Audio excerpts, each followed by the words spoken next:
হংকংয়ের তাইপো জেলার ওয়াংফুক পোর্ট আবাসিক কমপ্লেক্সে ভয়াবহ অগ্নিকাণ্ডে নিহতের সংখ্যা বেড়ে অন্তত ৯৪ জনে দাঁড়িয়েছে।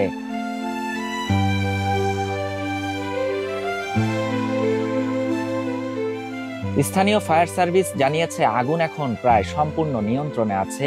নিহতদের মধ্যে ৩৭ বছর বয়সী একজন অগ্নি নির্বাপক কর্মীও রয়েছেন।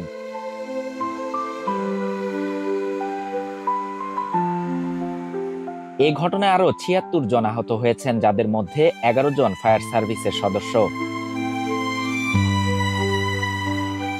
কর্মকর্তারা জানান, আগুন নিয়ন্ত্রণে আসার পরও ভবনগুলোতে যারা নিখোঁজ রয়েছেন তাদের সন্ধানে উদ্ধার কর্মীরা তল্লাশি চালিয়ে যাচ্ছেন। এক্সট্রিম মশার কয়েল প্ল্যান্ট ফাইবার দিয়ে তৈরি, ডেঙ্গু, চিকুনগুনিয়া বাহি সহ যে কোনো মশার বিরুদ্ধে দেয় এক্সট্রিম সুরক্ষা। ঘনবসতিপূর্ণ ওয়াংফুক পোর্ট আবাসিক কমপ্লেক্সের ৮টি ব্লকে ২০০০ ফ্ল্যাটে ৪,৬০০-র বেশি মানুষ বসবাস করেন।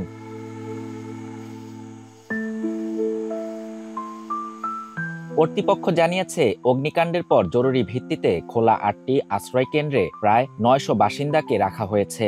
আশ্রয় কেন্দ্রের বাইরে অনেকে আপনজনের খোঁজে উদ্বেগ নিয়ে অপেক্ষা করছেন।